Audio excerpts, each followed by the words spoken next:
Chapter number 3 நம்ம பார்ப்பதற்கு முன்பாக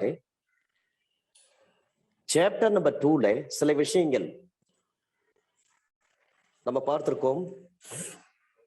செக்ஷன் 39 வாலண்டரிலி, செக்ஷன் 40 அஃபென்ஸ்னா என்ன, இந்த சட்டத்தில் சொல்லப்பட்டதுதான் அஃபென்ஸ். இதனால் தண்டிக்கப்படக்கூடிய இந்த கோட்ல இந்த தொகுப்பு சட்டத்தின் மூலமாக தண்டிக்கக்கூடிய ஒரு குற்றம் என்று அர்த்தம். Section 41 special law, section 42 local law, section 43 illegal, legally bound to do. இந்த 43க்கு தான் நான் உங்களுக்கு ஒரு மிகப்பெரிய ஒரு எடுத்துக்காட்டு சொன்னேன். மைக்கேல் பெல்ப்ஸ் ஒரு மிகப்பெரிய நீச்சல் வீரர் இருக்கிறார். ஒரு குழந்தை தவறி கிணத்துலயோ ஆற்றுலயோ குளத்திலேயோ விழுந்துடுறாங்க. ஆனா மைக்கேல் பெல்ப்ஸ் காப்பாற்ற தவறிட்டாரு. அப்ப மைக்கேல் பெல்ப்ஸ் மீது நீங்க நடவடிக்கை எடுக்க முடியுமா? ஆஸ்திரேலிய நீச்சல் வீரர் மைக்கேல் பெல்ப்ஸ், அவர் ஒலிம்பிக்ல உலக சாதனை படைச்சிருக்கிறார். அவ்வளவு பெரிய ஒரு ஸ்விம்மர், நீச்சல் வீரர். ஆனா அந்த குழந்தையை காப்பாற்ற தவறிட்டார். செக்ஷன் 43ல என்ன சொல்றாங்க? இல்லீகல் சொல்றாங்க. ரெண்டாவது பாயிண்ட் என்ன சொல்றாங்க? Legally bound to do. சட்டப்படியாக அவர் ஒரு செயலை செய்ய கட்டுப்பட்டவர், அவர் செய்ய தவறுறார். அப்ப மைக்கேல் பெல்ப்ஸ் மீது நீங்க ஏதாவது வழக்கு தொடுக்க முடியுமானா முடியாது. இதுக்கான ஒரு கேஸ் லாஸ் தான் நான் ஏற்கனவே சொல்லியிருக்கிறேன். அந்த case laws very very important. Mensah, அதாவது குவாகு மென்சா, KWAKU,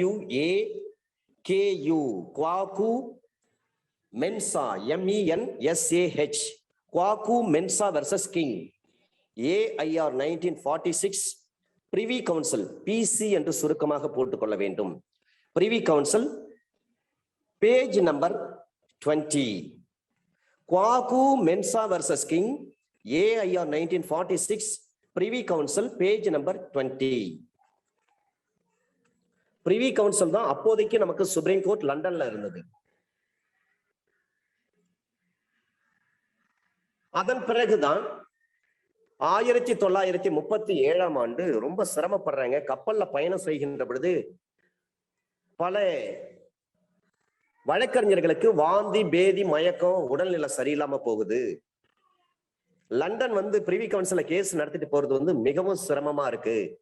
கடற்பயணம் ஒத்துக்க மாட்டுது, நீண்ட கடற்பயணமாக இருக்கிறது. இந்த கிரீவன்சஸ் எல்லாமே எடுத்து சொன்ன பிறகுதான் என்ன பண்றாங்க? 1937 தான் இந்தியாவிலே கொண்டு வராங்க. 10 ஆண்டு காலம் செயல்படுத்துறாங்க.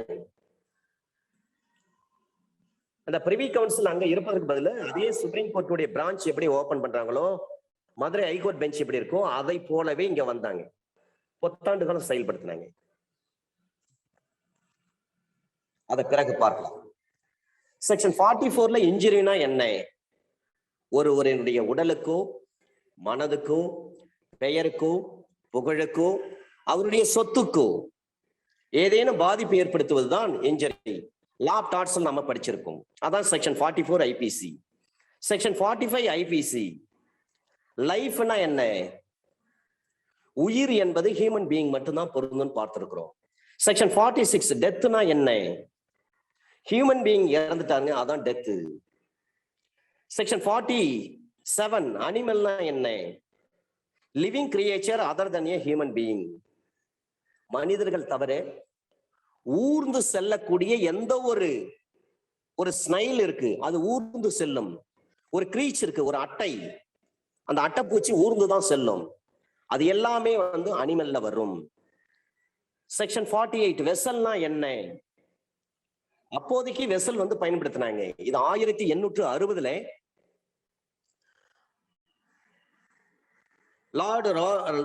லார்டு மெக்காலே அவர்களால்,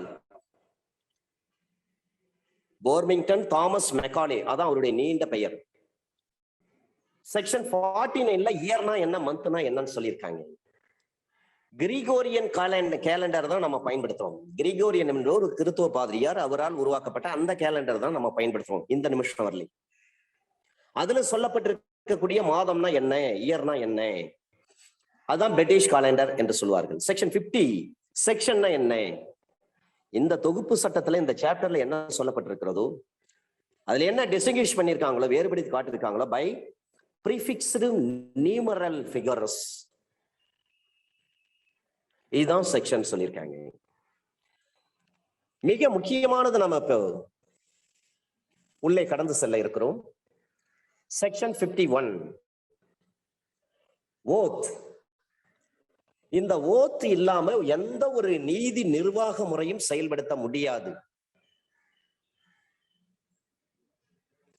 Oaths Act 1969 under section 3 and 4 and 7 is very very important.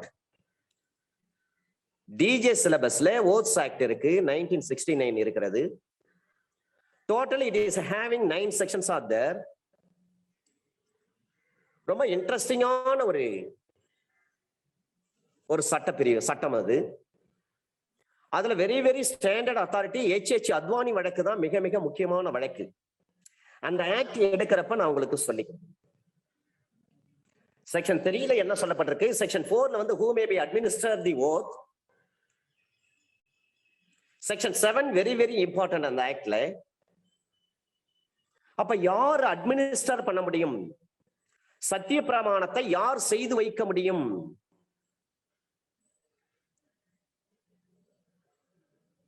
அந்த அட்மினிஸ்டர் என்பதற்கு அந்த இடத்துக்கு தகுந்த மாதிரி நம்ம பொருள் விளக்கம் காண வேண்டும். ஐ மீன் வந்து தமிழில் நம்ம பதப்படுத்த வேண்டும், மொழிபெயர்க்க வேண்டும். இங்க அட்மினிஸ்டர் த ஓத் அப்படின்னு சொன்னா என்ன அர்த்தம்? சத்திய பிரமாணம் யார் செஞ்சு வைக்கணும்னு அர்த்தம்.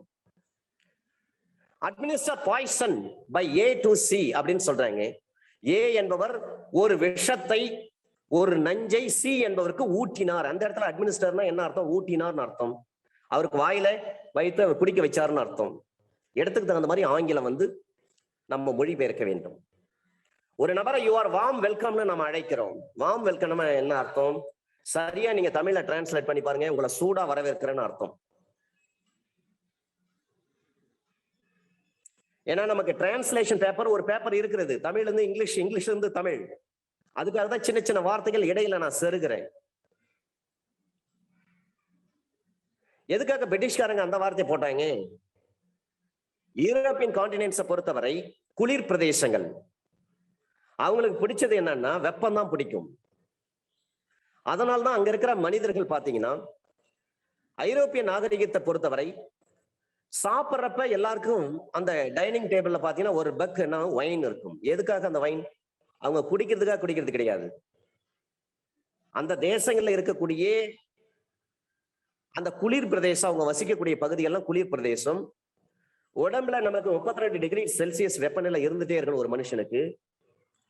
அப்ப அந்த வைன் உள்ள குடிக்கின்ற பொழுது அதுல இருக்கக்கூடிய டார்ச்சஸ், அதுல இருக்கக்கூடிய அந்த கெமிக்கல் இதெல்லாம் போயிட்டு ரியாக்ஷன் பண்ணி பாடி ஹீட் பண்ணி கரெக்டா அந்த டெம்பரேச்சரை மெயின்டைன் பண்ணும். அதுக்காக தான் அவங்க ஸ்டைலா என்ன பண்ணுவாங்க, ஒரு சின்ன பேக் வச்சிருப்பாங்க, அதுல குடிப்பாங்க. புளியை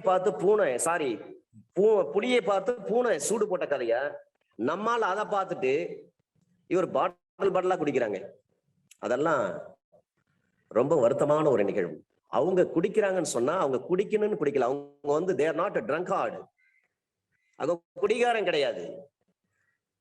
தன்னுடைய நாட்டினுடைய சூழல் அப்படி இருக்கிறது. அந்த குளிரை விரட்ட வேண்டும், உடம்பில் வந்து சீரான உஷ்ண நிலையை கடைபிடிக்க வேண்டும், கரெக்டான டெம்பரேச்சர் மெயின்டைன் பண்ணணும், பராமரிக்கணும். அதுக்காக தான் அவங்க செய்யறாங்க. ஆனா அதை பார்த்துட்டு நம்மால் வந்து பாட்டிலா வாங்கி குடிக்கிறாங்க. ரொம்ப வருத்தமான நிகழ்வு. எத்தனையோ குடும்பங்கள் இன்றைக்கு வந்து விதவைகளாக இருக்கிறாங்க. எத்தனையோ பிள்ளைகள் படிக்க வேண்டியவங்கெல்லாம் சாயப்பட்டறை, ஜவுளி கடை, மெக்கானிக் ஷாப் இங்க போறாங்க. டிராப் அவுட் சில்ட்ரன் பாத்தீங்கன்னா அதிகரிச்சு போச்சு. இன்னைக்கு ரேட் 48% டிராப் அவுட் சில்ட்ரன் இருக்கிறாங்கன்னு சொல்றாங்க. படிக்கின்ற பிள்ளைகள் தன்னுடைய படிப்பை தொடர முடியாமல் இடையில் நின்று விடுகிறார்கள். அந்த நிலையை நாம எல்லாம் மாற்றணும். சரி, ரைட். இப்போ செக்ஷன் 51ல சொல்றாங்க ஓத்னா என்னன்னு சொல்றாங்க. ஓத் என்பது 2 வகை இருக்கு. ஒன்று ஓத், இன்னொன்று அஃபர்மேஷன். கடவுளின் பெயரால் நான் இந்த பதவியை ஏற்றுக்கொள்கிறேன், அப்படின்னு சொன்னா அதுக்கு பேர் ஓத், சத்திய பிரமாணம். சில பேர் கடவுள் மறுப்பாளர் இருப்பாங்க, கடவுள் நம்பிக்கை இல்லாதவர்கள் இருப்பார்கள். அவர்கள் எடுத்துக்கொள்வது உறுதிமொழி. ஒரு பதவி பதவியேற்க போறாங்க, ஒரு எம்எல்ஏவா பதவியேற்க போகிறார், அல்லது ஒரு சேர்மனா பதவியேற்க போகிறார். அப்ப என்ன செய்வாங்க? நான் வணங்கும் இந்த தெய்வத்தின் மீது ஆணையாக நான் சத்தியம் செய்கிறேன். அப்ப சத்திய பிரமாணம் எடுக்கிறாங்க. சில பேர் அதெல்லாம் இல்லை, இந்திய அரசியலமைப்பு சட்டத்தின் அடிப்படையில் என்னுடைய மனசாட்சியின்படி நான் நேர்மையாக நடந்து கொள்வேன் என்று இந்த பதவி ஏற்று ஒழுங்காக நடந்து கொள்வேன், ரகசிய தன்மையை நான் காப்பேன் என்று சொல்லி இந்திய அரசியலமைப்பு சட்டத்தின் மீது நம்பிக்கை வைத்து அந்த பதவியை ஏற்றுக்கொள்கிறார்கள் என்று சொன்னால் அதற்கு பெயர் affirmation. But the word oath includes a solemn affirmation substituted by law for an oath. And any declaration required or authorized by law to be made before a public servant to, or to be used for the purpose of proof, whether in a court of justice or not. ஒரு ஆணை உறுதிமொழி என்பது சட்டத்தால் பொது ஊழியரின் முன் செய்யப்பட வேண்டும் என்று சட்டப்படி கோரப்படும். ஒரு பப்ளிக் சர்வெண்ட் முன்னில தான், அல்லது சட்டத்தால் அங்கீகரிக்கப்பட்ட அதிகாரம் அளிக்கப்படும் ஒரு விளம்பகை, ஒரு டெக்ளரேஷன், நிரூபணத்தின் பொருட்டு ஒரு நீதிமன்றத்திலோ அல்லது வேறு வகையிலோ பயன்படுத்தப்பட வேண்டிய எந்த விளம்புகையையும் குறிக்கும். கோர்ட்ல நீங்க எடுக்கிறீங்க, அங்க ஓத்து எடுக்கணும். நான் சத்தியமாக சொல்றேன், ஐ எம் டெல்லிங் ட்ரூத், உண்மையை தவிர வேறு ஒன்றுமில்லை. அப்ப ஒரு நீதி பரிபாலனம் செய்கிறார்கள் என்று சொன்னால், ஒரு சாட்சி வருகிறார் நீதிமன்றத்திற்கு, அந்த சாட்சியை நேரடியாக பாக்ஸ்ல ஏறுங்கன்னு சொல்லிட்டு அந்த சாட்சி கிட்ட உடனே விசாரிக்க முடியுமா? முடியாது. அந்த சாட்சி கிட்ட சத்தியம் வாங்கணும், சத்திய பிரமாணம் செய்து வைக்க வேண்டும். அதை யார் செய்து வைப்பார்?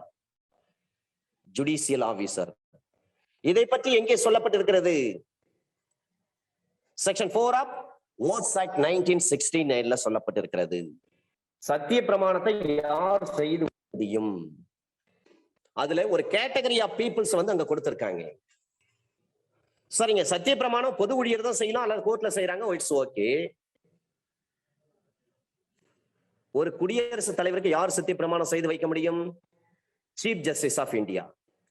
ஒரு சீஃப் ஜஸ்டிஸ் ஆஃப் இந்தியாவுக்கு யார் சத்திய பிரமாணம் செய்து வைக்க முடியும்? பதவியேற்பு விழாவில் ஸ்வேரிங் இன் செரமனி. ஒரு குடியரசுத் தலைவருக்கு சிஜேஐ, அதை போல ஒரு சிஜேஐக்கு குடியரசுத் தலைவர். ஒரு முதலமைச்சருக்கு கவர்னர், ஒரு கவர்னருக்கு அந்த மாநிலத்தில் இருக்கக்கூடிய உயர்நீதிமன்ற தலைமை நீதிபதி. அதே அந்த மாநிலத்தில் இருக்கக்கூடிய உயர்நீதிமன்ற தலைமை நீதிபதி பதவியேற்பு செய்யறான்னு சொன்னா அவருக்கு சத்திய பிரமாணம் அந்த மாநிலத்தில் இருக்கக்கூடிய கவர்னர் செய்து வைக்க வேண்டும். இதான் செக்ஷன் 51. 51ல இன்னும் டீப்பா உள்ள போகலாம், டைம் கிடையாது. Section 52 very very important. இந்த ஒரு வார்த்தையை வச்சுதான் சார் சிவில் கேஸா இருந்தாலும் கிரிமினல் கேஸா இருந்தாலும் நாம் வெற்றி பெறுவதற்கு மிக முக்கியமான ஒரு வார்த்தை section 52. Nothing is said to be done or believed in good faith, which is done or believed without due care and attention. அந்த வார்த்தை தான் சொல்றாங்க, without care and attention. நீங்க ஏதாவது ஒண்ணு செய்தீங்கன்னா அது அஃபென்ஸா மாறிடும். ஆனால் உங்களால் செய்யக்கூடிய ஒரு செயல் அல்லது செயல் தவிர்க்கை, act or omission, under section 33 Indian penal கோட்ல சொல்றாங்க பாருங்க, ஆக்ட் ஆர் ஒமிஷன். அந்த ஆக்ட் ஆர் ஒமிஷன் நீங்க செய்துட்டீங்கன்னு சொன்னாவே அவ்வாறு செய்யப்பட்ட உங்களால் செய்யப்பட்ட அந்த செயல் on the basis of good faith under section 52 of Indian penal code 1816 it can be condoned. நான் நல்லெண்ணத்தின் அடிப்படையில் தான் செய்தேன் அப்படின்ற ஒரு விஷயத்தை நீங்க நீதிமன்றத்துல கோர்ட் ஆஃப் ஜஸ்டிஸ்ல நீங்க நிரூபித்தாலே போதும், ஆட்டோமேட்டிக்கா அந்த வழக்கிலிருந்து நீங்கள் விடுவிக்கப்படுவீர்கள். அப்ப கோர்ட் ஆஃப் ஜஸ்டிஸ், நீதிமன்றம், இதை பற்றி ஐபிசில எந்த இடத்துல சொல்லப்பட்டிருக்கிறது? Under section 20. செக்ஷன் 20ல தான் சொல்றாங்க கோர்ட் ஆஃப் ஜஸ்டிஸ்னா என்னன்னு சொல்றாங்க. அப்ப ஒரு செயலை நீங்க செய்யறீங்கன்னு சொன்னா உரிய எச்சரிக்கை இல்லாமலும் கவனம் இல்லாமலும் செய்யப்பட்டது நல்லெண்ணத்துடன் செய்யப்பட்டது ஆகாது. நான் ரொம்ப கேரா எடுத்துக்கிறேன், ரொம்ப அட்டென்ஷனா எடுத்துக்கிறேன், நான் இந்த ஆபரேஷன் செய்தேன் அப்படின்ட்டு ஒரு டாக்டர் சொல்றாரு. இன்றைக்கு பார்த்தீங்கன்னா அதிகமான கேஸ் வந்து டாக்டர் மீது வழக்கு போடுறாங்க. ஆபரேஷன் தப்பா பண்ணிட்டாரு, சரியா தவறான மாத்திரை கொடுத்துட்டாரு, தவறான இன்ஜெக்ஷன் கொடுத்துட்டாரு, டெலிவரி டைம்ல என் மனைவி இறந்து போச்சு, அல்லது இவர் சரியா ஆபரேஷன் பண்ணல அதனால இறந்துட்டாங்கன்னு சொல்லிட்டு டாக்டர் மேல இன்னைக்கு நம்ம கேஸ் போடுறோம். அப்ப டாக்டர் என்ன டிஃபென்ஸ் எடுப்பாரு? Due care and attention தான் I have done this operation. Due care and attention to the patient. இந்த வார்த்தை தான் அவர் கையில் எடுப்பார். உரிய கவனத்தோடு எச்சரிக்கையோடு நான் இந்த அறுவை சிகிச்சையை செய்தேன் அப்படின்னு டாக்டர் வந்து டிஃபென்ஸ் எடுத்தாருன்னா கண்டிப்பா வெற்றி பெற முடியும். செக்ஷன் 52 பற்றி ஐபிசில சொல்றாங்க. லிமிடேஷன் ஆக்ட்ல அண்டர் செக்ஷன் 2H சொல்றாங்க. ஜெனரல் கிளாஸஸ் ஆக்ட்ல செக்ஷன் 3 சொல்றாங்க. குட் ஃபெய்த்னா என்ன? சரிங்க, இந்த குட் ஃபெய்த்துக்கு எக்ஸெப்ஷன் இருக்கிறதா? கண்டிப்பா இருக்கிறது. சாப்டர் நம்பர் 4ல செக்ஷன் 52 ஐபிசியை பொறுத்தவரை குட் ஃபெய்த்னு சொல்றாங்க.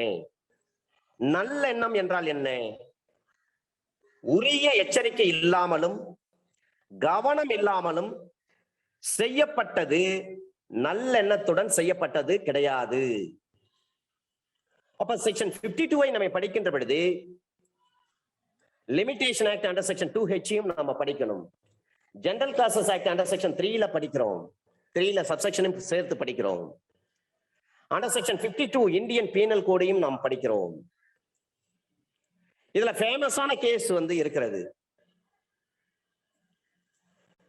52க்கு எக்ஸெப்ஷன் சொல்ற சாப்டர் நம்பர் எதுன்னு பார்த்தீங்கன்னா ஐபிசியை பொறுத்தவரை chapter number 4 general exception. Under section 499 defamation. Under section 500 அதற்கு punishment. Under section 501 under section 502.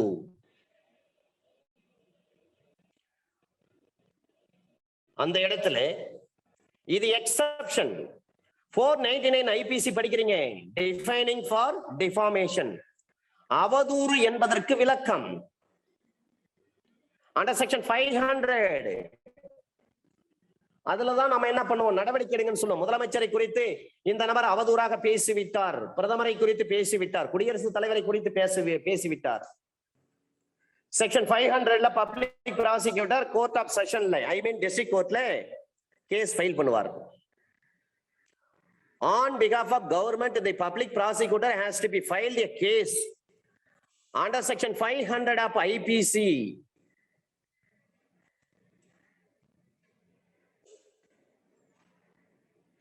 இதுல ஒரு क्वेश्चन உங்களுக்கு ஞாபகம் வரணும்.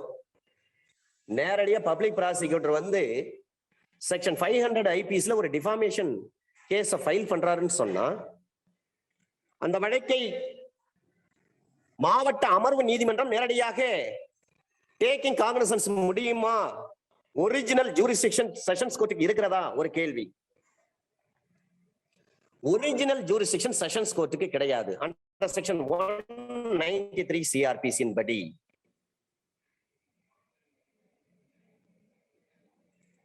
சரிங்க, 193 CRPC படி ஒரிஜினல் ஜூரிஸ்டிக்ஷன் கிடையாது. அதனால வந்து நேரடியாக எந்த கேஸும் எடுத்துக்க முடியாது செஷன்ஸ் கோர்ட். ஓகே, அதனாலதான் என்ன பண்றாங்க, ஒரு மர்டர் கேஸா இருந்தாலும் பரவாயில்ல, ஜுடிஷியல் மேஜிஸ்ட்ரேட் கோர்ட்ல வந்து பிஆர்சி நம்பர் ஆகும். பிரிலிமினரி ரெஜிஸ்டர்ட் கேஸ், முதல்நிலை பதிவு வழக்காக அங்க எண்ணிடப்படுகின்றது, டு பி நம்பர்டு.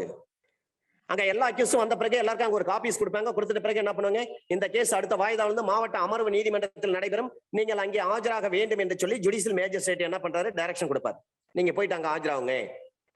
அப்ப எல்லா அக்யூஸ்டும் அங்க வருவாங்க. அப்ப ஜுடிஷியல் மேஜிஸ்ட்ரேட் இந்த கேஸ் வந்து அங்க அனுப்புறாரு. எந்த ப்ரொவிஷன்ல, அண்டர் செக்ஷன் 209 சிஆர்பிசின் படி கமிட்டல் பண்றாரு. எந்த வழக்கா இருந்தாலும் 209 சிஆர்பிசின் படி ஒரு ஜுடிஷியல் மேஜிஸ்ட்ரேட் வந்து கமிட்டல் பண்ணி அதன் அடிப்படையில தான் வந்து கோர்ட் ஆஃப் செஷன் வந்து விசாரிக்க முடியும். காரணம் என்னவென்று சொன்னால், அண்டர் செக்ஷன் 193 சிஆர்பிசின் படி அவங்களுக்கு வந்து செஷன்ஸ் கோர்ட்டுக்கு வந்து ஒரிஜினல் ஜூரிஸ்டிக்ஷன் கிடையாது, ஒரு கேஸை நேரடியாக விசாரிக்க முடியாது. ஆனாலும் ஒரு எக்ஸெப்ஷன், 2-3 எக்ஸெப்ஷன்ஸ் இருக்கு. ஒரு NDPS ஆக்ட், ஒரு போக்சோ ஆக்ட், ஒரு SC/ST ஆக்ட் எப்படி நேரடியாக எடுத்துக்கிறாங்க?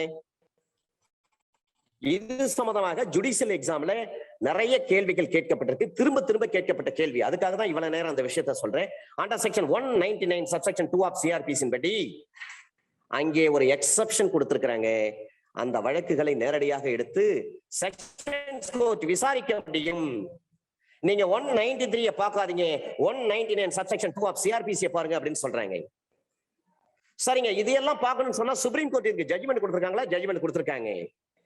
சுப்ரீம் கோர்ட் ஜட்ஜ்மெண்ட்ல எந்தெந்த செக்ஷனை வந்து அனலைஸ் பண்ணிருக்காங்க, section 3, section 4 subsection 2 of CrPC, இத ரெண்டையும் கொண்டு வந்து செக்ஷன் 5ல தான் வந்து டிஸ்கஸ் பண்றாங்க. சேவிங்ஸ் ப்ரொவிஷன், சேவிங்ஸ் ப்ரொவிஷன் பாத்தீங்கன்னா 2 இடங்கள்ல சொல்றாங்க CrPC.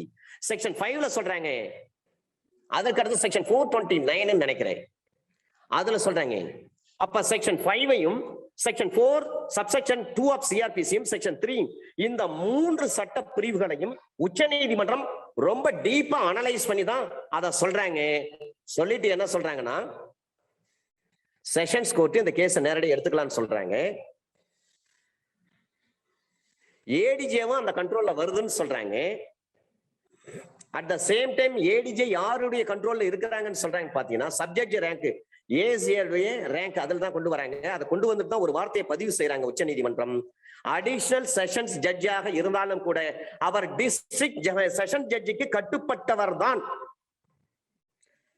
The ADJ is subordinate to the court of subordinate to the district session judge அப்படின்ற வார்த்தையை பதிவு பண்ணிருக்காங்க அந்த ஜட்ஜ்மெண்ட்ல. ஒரு சட்டப்பிரிவை படிக்கலாம் நிறைய விஷயங்களை சேர்த்து பார்க்கணும் sir. IBC section 52 good faith அதோட முடிஞ்சு போச்சு, அதோட படிக்க கூடாதுங்க. மற்ற சட்டங்கள்ல என்ன சொல்லப்பட்டிருக்கிறது, உயர்நீதிமன்றம் உச்ச நீதிமன்றம் என்ன சொல்லி இருக்கிறாங்க, அதையும் சேர்த்து பார்த்தீங்கன்னா உங்களுக்கு இன்டர்வியூக்கு யூஸ்ஃபுல் ஆகும், எக்ஸாம்க்கு யூஸ்ஃபுல் ஆகும், நீங்க கோர்ட்ல கேஸ் நடத்துறீங்க, பிராக்டிஸ் பண்றீங்க, அதுக்கு யூஸ் ஆகும். இதை எல்லாவற்றையும் காட்டிலும் வருங்கால நீதிபதிகளாக வரக்கூடிய உங்களுக்கு தீர்ப்பு எழுதுகின்ற பொழுது யூஸ்ஃபுல்லா இருக்கும். உச்ச நீதிமன்றம் உயர் நீதிமன்ற நீதிபதிகள்லாம் வந்து வெளிநாட்டு தீர்ப்புகள்லாம் மேற்கோள் காட்டுறாங்க, வெளிநாட்டு அறிஞர்கள் சொன்ன வார்த்தைகள்லாம் மேற்கோள் காட்டுறாங்க தன்னுடைய தீர்ப்புல. அப்ப எந்த அளவுக்கு அவங்க கஷ்டப்பட்டு படிச்சிருப்பாங்க. அந்த மாதிரி நீங்க கஷ்டப்பட்டு படிச்சு நீங்க வந்து நீதிமன்றம் பொழுது உங்கள் தீர்ப்பில் அது போன்ற வாசகங்கள் இருக்க வேண்டும். அதிகமா நீங்க பிரிட்டிஷ்காரங்க வெள்ளக்காரங்க ஜட்ஜ்மெண்ட் எடுத்து படிச்சு பாருங்க, ரொம்ப ரொம்ப டீப்பா இருக்கும். இப்ப பாருங்க, எம்.எம். சுந்தரேஷ் ஐயா கொடுக்குறாங்க லார்ட்ஷிப், ஆனந்த் வெங்கடேஷ் ஐயா கொடுக்குறாங்க, புகழேந்தி ஐயா கொடுக்குறாங்க ஐயா லார்ட்ஷிப், பி.என். பிரகாஷ் ஐயா கொடுக்குறாங்க லார்ட்ஷிப், சுவாமிநாதன் ஐயா கொடுக்குறாங்க. இப்படி நல்ல நீதிபதிகள் இப்ப இருக்கிறாங்க சார் நம்ம கிட்ட. அவங்க எந்த அளவுக்கு படிச்சிருக்காங்க தெரியுங்களா, கஷ்டப்பட்டிருக்காங்க. அந்த மாதிரி நாமளும் படிக்கணும். வெறும் ஐபிசில அண்டர் செக்ஷன் 52 குட் ஃபெய்த்னா என்ன, ஒரே லைன் படிச்சுட்டு போனா அதுக்கு பேர் படிப்பு கிடையாது. இதர சட்டங்கள்ல என்ன சொல்லி இருக்கிறாங்க, உயர்நீதிமன்ற உச்ச நீதிமன்ற தீர்ப்புகள்ல என்ன சொல்லி இருக்கிறாங்க, மற்ற வெளிநாட்டு டிக்ஷனரியில என்ன சொல்லியிருக்காங்க, வெளிநாட்டு அறிஞர்கள் இதை பற்றி ஏதாவது சொல்லியிருக்காங்களா, இதையெல்லாம் சேர்த்து பார்க்க வேண்டும். அப்பதான் நீங்க ஜட்ஜா வருகின்ற பொழுது, தீர்ப்பு எழுதுகின்ற பொழுது உங்களால் எந்த அளவுக்கு அறிவுகளை திரட்ட முடிந்ததோ அந்த உங்களால் திரட்டிய அறிவை நீங்க என்ன பண்ணலாம், பிரசன்ட் பண்ண முடியும், தீர்ப்பிலே நீங்க சொல்ல முடியும். ஒரு சட்டப்பிரிவை படிக்கின்ற பொழுது நீண்ட நேரம் எடுத்துக்கினாலும் ஒன்றும் பிரச்சனை கிடையாது, தெளிவா படிக்கிறோமா அதாங்க விஷயம். அப்ப doing an act, due care and attention, due care and caution அது இருக்கணும். டாக்டர் கவிராஜ் வழக்கு தான் சொல்றாங்க, அதே போல மேத்யூ வழக்குலாம் சொல்றாங்க. நிறைய கேஸ் லாஸ் இருக்கு. 1887 டாக்டர் கவிராஜ் வழக்கு. Fact of the case is what? இந்த டாக்டர் நிறைய ஆபரேஷன் பண்றாரு, ஒரே இன்ஸ்ட்ருமெண்ட் தான். அந்த இன்ஸ்ட்ருமெண்ட் வந்து கொஞ்சம் பழைய இன்ஸ்ட்ருமெண்ட் தான். அதை வச்சு ஆபரேஷன் பண்றாரு. அந்த அம்மாவுக்கு வந்து ரத்தப்போக்கு அதிகமாகி போச்சு, இறந்து போயிட்டாங்க. கேஸ் போடுறாங்க டாக்டர் கவிராஜ் மீது. இந்த டாக்டர் வந்து சரியான உரிய கவனத்தோடு ஆபரேஷன் பண்ணல, அதனாலதான் இறந்துட்டாங்க. எனவே நஷ்டஈடு வேணும், இவரை தண்டிக்கணும்னு சொல்றாங்க. டாக்டர் டிஃபென்ஸ் எடுக்கிறார். Under section 52 of Indian penal கோட்ல டிஃபென்ஸ் எடுக்கிறார். நான் இந்த மெடிக்கல் ஆபரேஷன் பண்ணேன், டியூ கேர் அண்ட் காஷன்ல, டியூ கேர் அண்ட் அட்டென்ஷன்ல தான் அந்த மெடிக்கல் ஆபரேஷன் நான் வந்து கண்டக்ட் பண்ணேன். அப்ப அந்த மருத்துவ அறுவை சிகிச்சை செய்கின்ற பொழுது நான் உரிய முறையில், உரிய எச்சரிக்கையுடன், உரிய கவனத்துடன் இந்த மருத்துவ அறுவை சிகிச்சை செய்தேன். நான் எந்த தவறும் செய்யவில்லை. அந்த டிசீஸ்டு பர்சனுக்கு இந்த மருந்துகள் எல்லாம் வந்து சிகிச்சை பலனின்றி தான் அவர் இறந்தாரே தவிர என்னுடைய அறுவை சிகிச்சையின் வாயிலாக அவர் இறக்கவில்லை.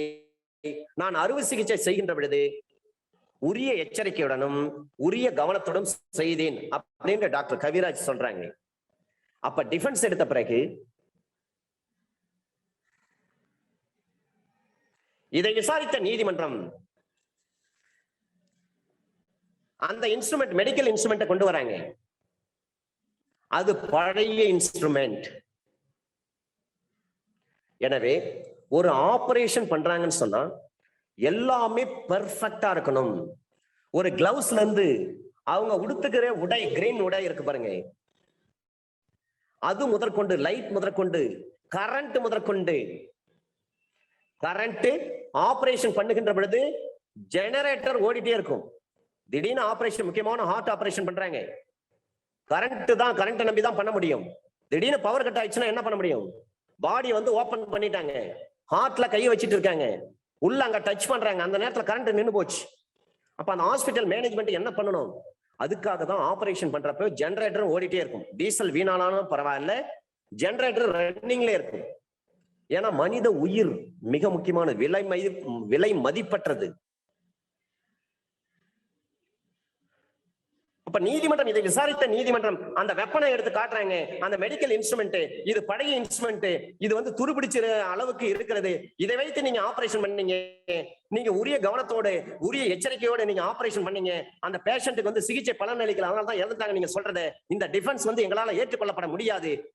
நீங்க பழைய இன்ஸ்ட்ருமெண்ட் வச்சு ஆபரேஷன் பண்ணதுனால தான் அவங்க இறந்து போனாங்கன்னு சொல்லிட்டு அண்டர் செக்ஷன் 52 படி இது குட் ஃபெய்த்ல வராது, நீங்க தவறு தான் செய்திருக்குன்னு சொல்லிட்டு அந்த டாக்டரை வந்து கன்விக்ஷன் பண்ணாங்க, பனிஷ் பண்ணாங்க. டாக்டர் கவிராஜ் 1887 வந்த ஒரு அற்புதமான ஒரு தீர்ப்பு இது. எனவே ஒரு செயலை செய்கின்ற பொழுது உரிய எச்சரிக்கையோடு உரிய கவனத்தோடு தான் நாம் செய்ய வேண்டும். அப்பதான் அது குட் ஃபெய்த்ல வரும், இல்லைன்னா அது குட் ஃபெய்த்திலே வராது. அப்ப டாக்டர் கவிராஜ் என்ன பண்ணாங்க? பனிஷ் பண்றாங்க. இந்த 52க்கும் நிறைய ஸ்டாண்டர்ட் அத்தாரிட்டி இருக்கு. நீங்க எந்த ஒரு பணியை செய்தாலும் அந்த பணியில உரிய கவனம் இருக்க வேண்டும். நீங்க எந்த கவனமும் இல்லாம நீங்க ஒரு வேலை செஞ்சுட்டு சட்டத்தின் பார்வையிலிருந்து தப்பித்து விடலாம் என்று மட்டும் நீங்கள் நினைக்காதீர்கள். அண்டர் செக்ஷன் 52A ஹார்பர், இந்த ஹார்பருக்கு பொறுத்தவரை 52 குட் ஃபெய்த் படிச்சிட்டோம். குட் ஃபெய்த்னா என்னன்னு சொல்றோம்? Doing an act due care and caution or attention. அவ்வாறு செய்தால் அது குட் ஃபெய்த். அது இல்லாம செய்றீங்கன்னா அது குட் ஃபெய்த்ல வராது, நீங்க கேஸ் ஜெயிக்க முடியாது. இதுக்கு வந்து ஜெனரல் எக்ஸெப்ஷன் இருக்கு. சாப்டர் நம்பர் 4ல டிஃபார்மேஷன் அண்டர் செக்ஷன் 499 IPC 500, 501, 502 இதெல்லாம் general exception to good faith. இதுக்கான பெஸ்டான கேஸ் லாஸ் டாக்டர் கவிராஜ் 1887 வந்த வழக்கு. இதை எல்லாவற்றையும் நீங்கள் சேர்த்து பார்க்க வேண்டும். Section 52A harbouring.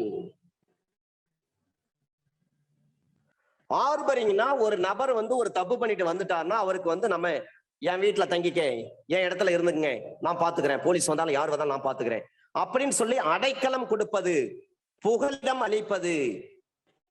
அப்ப செக்ஷன் 157 and 113 படி ஒரு மனைவியாலோ அல்லது ஒரு கணவரால் ஒரு நபருக்கு ஒரு ஹார்பர் பண்றாங்க, ஒருத்தவங்க வராங்கன்னா அவங்களுக்கு இடம் கொடுக்குறாங்க, அதான் புகலிடம்.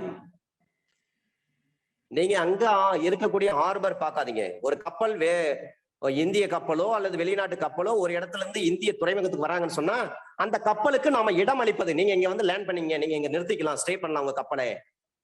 அந்த இடத்துல துறைமுகம் இன்னும் தமிழ்ல வந்து மொழிபெயர்த்திருக்காங்க. இன்னொரு அர்த்தம் புகழ் இடம் அளித்தல்.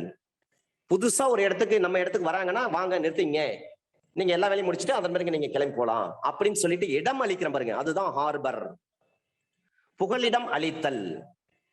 அப்ப அண்டர் செக்ஷன் 157 or 113 படி ஒரு மனைவியோ அல்லது ஒரு கணவரோ, ஒரு மனைவி தன்னுடைய கணவருக்கு புகலிடம் அளிக்கிறாங்க. கணவர் ஒரு மர்டர் பண்ணிட்டாரு அல்லது திருடிட்டாரு, அவரை தேடிட்டு போலீஸ் வராங்க, மனைவி ஒரு வீட்டுல இருக்காங்க, கணவர் வீட்டுக்கு வந்துட்டாரு மனைவி தேடி, மனைவி என்ன செய்யலாம், தான் கணவருக்கு அந்த வீட்டின் கதவை திறந்து விட முடியும், நீங்க அந்த வீட்டுல தங்கிங்க நான் பாத்துக்கிறேன் அப்படின்னு சொல்லலாம். அதுக்காக போலீஸ் போலீஸ் இவர் திருடிட்டு வந்துட்டாரு, 100 பவுன் திருடிட்டு வந்துட்டாரு, அவருக்கு நீங்க எப்படி வீடு கொடுத்திருக்க முடியும், அவரை எப்படி நீங்க உங்க வீட்டுல அலோவ் பண்ண முடியும், அதனால இந்த குற்றத்துக்கு நீங்க உடந்தையா இருக்கிறீங்க அப்படின்னு சொல்லிட்டு அந்த மனைவியை கைது பண்ண முடியுமா போலீசார்லாம்? முடியாது. கணவன் தன் மனைவிக்கு புகலிடம் அளிக்கலாம், அதை போலவே மனைவி தன் கணவருக்கு புகலிடம் அளிக்கலாம். அதனால கணவனோ மனைவியை குற்றவாளினா குற்றவாளி கிடையாது, குற்றத்துக்கு உடந்தையா இருந்தாங்க அபேட்மெண்ட் அப்படின்ட்டு நீங்க 107 109 நீங்க நடவடிக்கை எடுக்க முடியும்னா முடியாது. கணவன் மனைவி என்ற உறவு அவ்வளவு முக்கியமான ஒரு பந்தம். ஒரு கணவர் ஒரு இடத்துல திருடிட்டாரு, மனைவி இருக்கக்கூடிய இடத்துல மனைவி வேற ஒரு ஊர்ல இருக்காங்க, அந்த ஊர்ல இருக்கக்கூடிய வீட்டு உள்ள வந்து மறைஞ்சுக்கினாரு, போலீஸ் தேடிட்டு வந்து பிடிக்கிறாங்க. அந்த கணவரை கைது பண்ணப்பட்ட பிறகு போலீஸ் என்ன சொல்றாங்க, நீங்க யாருன்னு கேட்கறாங்க அந்த அம்மாவை, நான் அவருடைய ஒய்ஃப்னு சொல்றாங்க. அப்ப உங்க வீட்டுக்கார் திருடிட்டு வந்துட்டாரு, இந்த விஷயத்தை தெரிஞ்சே நீங்க வந்து அவருக்கு நீங்க ஹார்பர் பண்ணிருக்கீங்க, தங்கறதுக்கு இடம் கொடுத்திருக்கீங்க, புகலிடம் அளிச்சிருக்கீங்க, இந்த குற்றத்துக்கு நீங்களும் உடந்தை, உங்க மீது கேஸ்ன்னு சொல்லிட்டு மனைவி கைது பண்ண முடியுமானா முடியாது. அதே போலவே மனைவி வந்து ஒரு கொலை பண்ணிட்டாங்க, கணவர் இருக்கக்கூடிய இடத்துக்கு தேடி வந்து அந்த வீட்டுல வந்து பதுங்கிட்டாங்க, போலீஸ் எப்படியே தேடி கண்டுபிடிச்சு வந்து மனைவி வந்து கைது பண்றாங்க. அப்ப கைது பண்ணுகின்ற பொழுது அப்பொழுது விசாரிக்கிறாங்க, இவர் யாரு, இந்த ஆள் யாரு அப்படின்னு கேட்கறாங்க அந்த அம்மா கிட்ட. அந்த அம்மா சொல்றாங்க, இவர் என்னுடைய கணவர். உடனே போலீஸ் ஆபீசர் சொல்றாரு, நீங்க கொலை பண்ணிட்டு இந்த வீட்டுல வந்து தங்கி இருக்கிறீங்க, உங்களுக்கு வந்து தங்கறதுக்கு வீடு இடம் கொடுத்திருக்காரு, எனவே இந்த கொலை குற்றத்துக்கு இவரும் உடந்தையா இருந்திருக்காரு. எப்படி திருட்டு பொருள் என்று தெரிந்தே வாங்கினால் குற்றமோ, அல்லது திருட்டு பொருள் என்று தெரிந்தே அந்த பொருளை மறைப்பதற்கு உதவி செய்தால் குற்றமோ, அல்லது அந்த பொருளை ஒரு இடத்திலிருந்து இன்னொரு இடத்துக்கு இடம் பெயர்கின்ற பொழுது அதுக்கு உதவி செய்தால் குற்றமோ, அதை போலவே நீங்க கொலை பண்ணிட்டு இந்த வீட்டுல வந்து தங்கி இருக்கிறீங்க, உங்க வீட்டுக்காரர் வந்து உங்களுக்கு இடம் கொடுத்திருக்காரு, அதனால வந்து நீங்க இந்த குற்றத்துக்கு உடந்தான் உங்க வீட்டுக்காரன்னு சொல்லிட்டு அந்த கணவரை வந்து கைது செய்ய முடியுமானா முடியாது. ஒருவருக்கு தங்கும் இடம், உணவு, குடிக்க பானம், குடிக்க தண்ணீர், பானம் என்று சொன்னால் தண்ணீர், அல்லது பண உதவியோ, அவருக்கு டிரெஸ்ஸோ, ஆயுதங்களோ, வெடிமருந்தோ அல்லது வாகன வசதியோ இவற்றை வழங்குவதையோ அல்லது இந்த பிரிவில் விவரிக்கப்பட்ட அதே வகையிலோ அல்லது வேறு வகையிலோ கைது செய்வதை தவிர்க்க எந்த வழியிலேனும் ஒருவருக்கு உதவி செய்வதையோ குறிக்கும். ஏ என்ற ஒரு நபர் என்ன பண்றாரு, வழிப்பறி கொலை பண்ணிட்டார். பி என்ற நபருக்கு வீட்டுக்கு வந்துட்டாரு. அந்த பி என்ன பண்றாருன்னா, ராபரிஸ்ட் இருக்காரு இல்லைங்களா, வழிப்பறி கொள்ளையன், அவருக்கு தங்கறதுக்கு இடம் கொடுத்தா குற்றம், அந்த வழிப்பறி கொள்ளையனுக்கு உணவு கொடுத்தால் குற்றம், வழிப்பறி கொள்ளையனுக்கு ஏதாவது குடிக்க தண்ணீர் கொடுத்தால் குற்றம், வழிப்பறி கொள்ளையனுக்கு பண உதவி ஏதாவது செய்தால் குற்றம், அந்த வழிப்பறி கொள்ளையனுக்கு டிரெஸ் ஏதாவது கொடுத்தால் குற்றம், அந்த வழிப்பறி கொள்ளையனுக்கு ஆயுதங்கள் ஏதாவது கொடுத்தால் குற்றம், அந்த வழிப்பறி கொள்ளையனுக்கு ஏதாவது வெடிமருந்து கொடுத்தால் குற்றம், அந்த வழிப்பறி கொள்ளையனுக்கு கொள்ளைக்காரனுக்கு வாகன உதவி ஏதாவது, இந்த 2 வீலர் எடுத்துட்டு நீ வேற இடத்துக்கு போயிடு அப்படின்னு சொல்லிட்டு வாகன உதவி செய்தால் குற்றம், அல்லது வேறு வகையில அந்த நபரை வந்து கைது பண்ண வராங்க போலீஸ் ஆபீசர், அந்த கைது செய்வதை நீங்கள் தவிர்ப்பதற்காக உங்க வீட்டிலே ஒரு பதுங்கு குழி ஏற்படுத்தி கீழே போயிட்டு மறைஞ்சிக்கங்க, அண்டர் கிரவுண்ட்ல மறைஞ்சிங்கன்னு சொல்லி நீங்க ஏதாவது உதவி செய்தாலும் குற்றம். அப்போ அந்த அந்த அக்யூஸ்ட வந்து கைது பண்ண போலீஸ் வருவதை தவிர்ப்பதற்காக அந்த கைதை அரெஸ்ட் வந்து டு அவாய்ட் தி அரெஸ்ட், அந்த கைதை தவிர்ப்பதற்கு வேறு வழியில் ஒருவருக்கு நீங்கள் உதவி செய்தால் அது குற்றம். இதுதான் under section 52A harbor, except in section 157, in section 130, in the case in which the harbor is given by the wife or husband of the person harbored. The word harbor includes the supplying a person with shelter, food, drink, money, clothes, arms, ammunition, or means of conveyance, or the assisting a person by any means, whether of the same kind as those enumerated in this section or not, to evade apprehension. கைது செய்வதற்கு தவிர்ப்பதற்காக evade apprehension, இதுக்கு உதவி செய்தால் குற்றம் sir. இதுதான் 52A harbor. இந்த good faith அடிக்கடி கேட்கறாங்க. குட் ஃபெய்த் மிஸ் ஆனா harbour under section 52A IPC திரும்ப திரும்ப கேட்கறாங்க ஜுடிஷியல் எக்ஸாம்ல. Now we are moving on under section chapter number 3 under section 53. chapter number 3 பொறுத்தவரை பனிஷ்மெண்ட்ஸ் under section 53 இருந்து 75 வரையில் பனிஷ்மெண்ட் பற்றி சொல்கிறார்கள். அப்ப இதை எப்படி நாம் பார்த்து கொள்ள வேண்டும், எப்படி படிக்க வேண்டும் என்று சொன்னால் செக்ஷன் 53 தனியாக படித்துக் கொள்ள வேண்டும். அதன் பிறகு செக்ஷன் 54, 55, 55 கேபிட்டல் A இத வந்து ஒரு செட் ஆஃப் செக்ஷனா படிக்கணும். செக்ஷன் 56 தனியாக படிக்க வேண்டும், 57 தனியாக படிக்க வேண்டும், 58 தனியாக படிக்க வேண்டும். ஆனால் 73, 74 சாலிட்டரி கன்ஃபைன்மெண்ட் இந்த ரெண்டு செக்ஷன் சொல்லுது, அதை ரெண்டையும் ஒன்றாக இணைத்துதான் படிக்க வேண்டும். அப்ப இதையெல்லாம் படிக்கிறீங்கன்னு சொன்னா அதுக்கு அடுத்தது 64, 65, 66, 67, 68, 69 64 இருந்து 69 வரை ஒரு செட் ஆஃப் செக்ஷன். எப்படி பிரிச்சு படிக்கணும்ன்றது ஒரு கலை. 53 இருந்து 75 வரை பனிஷ்மெண்ட் பற்றி சொல்றாங்க சாப்டர் நம்பர் 3 ஆஃப் ஐபிசில. இப்ப 53 இருந்து 75 வரை இருக்கக்கூடிய செக்ஷன்ஸ் எப்படி படிக்கணும்? 53 தனியா படிக்கணும், 54 இருந்து 55 கேபிட்டல் A வரை இது ஒரு செட் ஆஃப் செக்ஷனா படிக்கணும், 56 தனியாக, 57 தனியாக, 58 தனியாக படிக்க வேண்டும், 73, 74 இது ஒரு செட் ஆஃப் செக்ஷனா படிக்கணும். இதுக்கு முன்பாக 64 ஆரம்பிச்சு 69 வரல இது ஒரு செட் ஆஃப் செக்ஷன். 64, 65, 66, 67, 68, 69 இந்த 6 சட்ட பிரிவுகளையும் தனியாக நாம ஒரே ஸ்ட்ரோக்ல படிக்கணும். அப்பதான் நமக்கு புரியும் ஐபிசி. லார்ட் மெக்காலே எப்படி எல்லாம் எழுதியிருக்கிறார்ன்றது அப்பதான் நமக்கு சரிவர வந்து புரியும், அண்டர்ஸ்டாண்ட் பண்ண முடியும். we can be understood. அப்ப சாப்டர் நம்பர் 3 பொறுத்தவரை பனிஷ்மெண்ட்னா என்ன அத சொல்றாங்க. Now we are going to see punishment. Under section 53 தண்டனை என்பது என்ன? 6 வகையான தண்டனைகளை சொல்லப்பட்டிருக்கிறது. முதலாவதாக capital punishment, death sentence. 354 CRPC. He be hanged by neck till he is dead. அவரை இறக்கும் வரை தூக்கில் தொங்கவிடப்பட வேண்டும். He be hanged by neck till he is dead. ஒருத்தருக்கு கேபிட்டல் பனிஷ்மெண்ட் கொடுத்துட்டாங்க, சுப்ரீம் கோர்ட் போயிட்டாரு, அங்க அப்பீல் ரிவிஷன் எல்லாம் முடிஞ்சு போச்சு, மெர்சி பெட்டிஷன் போடுறாரு under article 72 of constitution of India 1950ல. தி பிரசிடென்ட் ஆஃப் இந்தியா அவர் என்ன பண்ணிட்டாரு, he has rejected the mercy petition. உடனே என்ன பண்ணுவாங்க, கோர்ட் பிளாக் வாரண்ட் இஷ்யூ பண்ணி அந்த அக்யூஸ்ட் வந்து தூக்குல போடுன்னு சொல்லி டைம் டேட் எல்லாத்தையும் ஃபிக்ஸ் பண்ணிடுவாங்க. அதை பேஸ் பண்ணி தூக்குல போடுறாங்க. அப்ப அந்த தூக்குல போட்டு அவருக்கு சாவரம் வரை அந்த நாட்டு இருக்கு பாருங்க, கயிறு முடிச்சு அதுல தொங்கிட்டு இருக்க வேண்டும். இதான் 354ல சொல்றாங்க சிஆர்பிசில. தூக்குல போடுறாருன்னு சொன்னா அவரை தண்டிக்க முடியுமா? ஜெனரல் எக்ஸெப்ஷன் இருக்கிறது இல்லைங்களா? அத பிறகு பார்க்க போறோம். 76 இருந்து 106 வரை ஒவ்வொரு விஷயத்துக்கும் ஒரு லீகல் மேக்ஸிமம் இருக்கிறது. செக்ஷன் 53 பொறுத்தவரை சொல்றாங்க, ஃபர்ஸ்ட் சொல்றாங்க டெத் சென்டென்ஸ் சொல்றாங்க, இரண்டாவது சொல்றாங்க லைஃப் இம்ப்ரெசன்மென்ட் ஃபார் லைஃப், ஆயுள் சிறை தண்டனை. நாம் ஏற்கனவே பார்த்திருக்கிறோம், சுப்ரீம் கோர்ட் தெளிவா சொல்லியிருக்கிறாங்க. ஆயுள் சிறை தண்டனை என்ன? Remaining part of his natural life, அவருடைய வாழ்நாளில் எவ்வளவு நாட்கள் மிச்சம் இருக்கிறதோ அத்தனை நாட்களும் அவர் சிறையில் இருக்க வேண்டும். அப்புறம் எதுக்கு சார் 20 வருஷம் 14 வருஷத்தை சொல்றாங்க? அதெல்லாம் ஒரு கால்குலேஷன் பர்பஸ். அதை பற்றி உள்ளே நாம் பார்க்க போகிறோம். மூன்றாவதாக ரிப்பீல் பண்ணிட்டாங்க.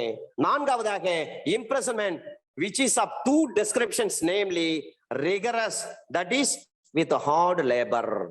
இதுக்கு ஒரு பெஸ்டான ஜட்ஜ்மெண்டே இருக்கு. ரிகரஸ் இம்ப்ரெசன்மென்ட் என்று சொன்னாலே ஹார்ட் லேபர், கடுமையான வேலை செய்ய வேண்டும். சுப்ரீம் கோர்ட் சொல்றாங்க ஹார்டு ஒர்க் பண்ணுங்க, ஆனா ஹார்ஷா நீங்க அவங்கள ட்ரீட் பண்ணாதீங்க.